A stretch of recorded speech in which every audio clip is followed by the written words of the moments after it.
Fortune 500 के बारे में तो आपने सबने सुना है ना, फॉर्च्यून 500 कंपनीज, उसमें से कहीं सीईओज को मैं मिला हूं, नेशनल इंटरनेशनल सेमिनार्स में हम मंच पे साथ में रहे हैं। अभी 2 साल पहले शिव खेरा और हम लोग साथ में थे, बहुत अच्छी बातचीत वार्तालाप हम मंच पे बैठे तब हुआ था। बड़े बड़े सीईओज को मैंने पूछा है, मल्टीनेशनल कंपनीज के सीईओज को, कि the person to whom you are paying more than 10 crore rupees per annum in salary, what do you ask them in their interviews? तो एक बड़े मल्टीनेशनल कंपनी के सीईओ ने मुझे पूछा था कि Swami this is the first time I am asked this, कभी हमने ये नहीं सोचा था। मैंने बोला कि क्योंकि कई एग्जीक्यूटिव्स हैं उनकी एनुअल तनख्वाह है 50 करोड़ 100 करोड़। मैं जागृत अवस्था में बोल रहा हूं।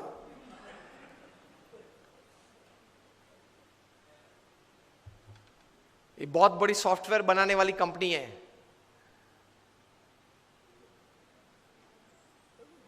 हाँ, इन्फोसिस नहीं, इंडियन कंपनी है, अमेरिकन कंपनी है।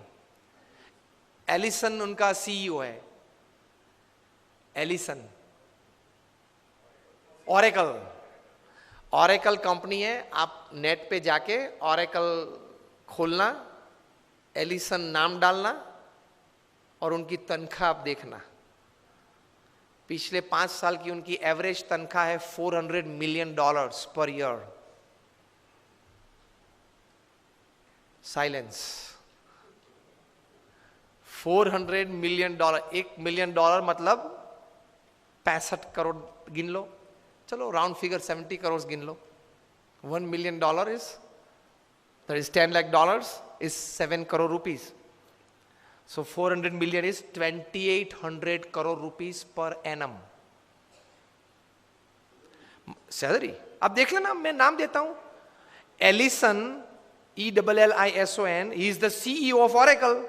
अब नाम देख लेना। अभी परसों ही आपने सुना होगा सुंदर पिचाई का, गूगल के सीईओ, पर डे की सैलरी 3.5 करोड़। परसों ही न्यूज थे,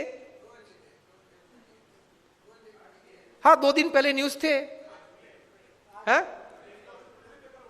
in the print media it is today, electronic media में 2 दिन पहले आ गए थे ब्रेकिंग न्यूज में। लास्ट ईयर फाइनेंशियल ईयर की पूरी सैलरी उनकी 1285 करोड़ थी, टू बी एग्जैक्ट 1285.5 करोड़, मतलब रोज की तनख्वाह 3.5 करोड़ की। सुंदर पिचाई गूगल के सीईओ, अब देख लेना। मैंने इनको पूछा, इनकी एमएनसी की टर्नओवर थी 2.5 लाख करोड़ की। हम दिल्ली में एक फंक्शन में साथ में थे, मंच पे बैठे थे, मैंने उनको पूछा कि दोज एग्जीक्यूटिव्स हुम यू पे मोर देन 10 करोड़ और 25 करोड़, उनको इंटरव्यू में आप पूछते क्या हो? क्योंकि उनके पास डिग्रीज तो एक्स्ट्रा ऑर्डिनरी है, he is a double MBA from LSE और हार्वर्ड, एकेडमिक्स तो पूछना नहीं है। इतनी बड़ी तनख्वाह देते हो तो वो 10-15 साल का अनुभव तो है उसको, 10-15 साल में उसने 50,000 करोड़ 1 लाख करोड़ मैनेज किए हैं, हर साल टर्नओवर किया है, ऐसी कंपनीज में ही बड़ी बड़ी पोजीशंस में वे रहे हैं। तो उनको नेटवर्किंग में पूछना नहीं है, एडमिनिस्ट्रेशन में पूछना नहीं है, HR में पूछना नहीं है, मैनेजमेंट में पूछना नहीं है, ग्रोथ के बारे में आपकी क्या सोच है वो पूछना नहीं है। आप पूछते क्या हो उनको इंटरव्यू में? उन्होंने मुझे एक बहुत अच्छी बात बताई कि स्वामी जी, इन कक्षा के लोगों को जिनको हम ये प्रकार की तनख्वाह देते हैं, उनको इंटरव्यू में एक ही प्रश्न पूछते। I was like very surprised. मैंने बोला एक ही प्रश्न पूछते हो? कहाँ? और उनका उत्तर वे 20-25 मिनट तक देते हैं, तभी उत्तर पूरा बनता है। That was more surprising. I said what do you ask? He said हम एक ही प्रश्न पूछते और ये पूछते हैं, describe a big failure in your life and how did you handle it? प्रश्न क्या पूछते हैं इन कक्षा के लोगों को? Describe a big failure in your life. आपके परफॉर्मेंस के बारे में हमें कुछ पूछना नहीं है कि मैं पहली कंपनी में था वहां 200% सेल बढ़ा दिया, दूसरी कंपनी में था वहां 500% ग्रोथ कर दिया, वो हमें नहीं सुनना है। वो था आप लोग सब जो यहां बैठे हो, जो इंटरव्यू वाले देने आए हो, जिनको हम ये तनख्वाह देने वाले, सबके पास ऐसी परफॉर्मेंस स्टोरीज है, ये कॉमन है, ये हमको नहीं पूछना है। पूछना क्या है? Describe a big failure of your life and how did you handle it. Simple. Performance से आपका कैलिबर का टेस्टिंग नहीं होता. वो तो किसी को भी चांस मिल जाता है, प्लेटफॉर्म मिल जाता है तो कूद लेता है. How did you handle failure? How did you handle a setback? How did you handle a fall in your life? That is important.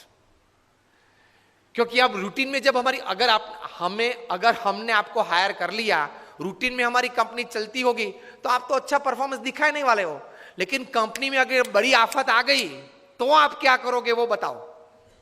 बाकी तो आपकी जगह और कोई भी ये कंपनी चला लेगा.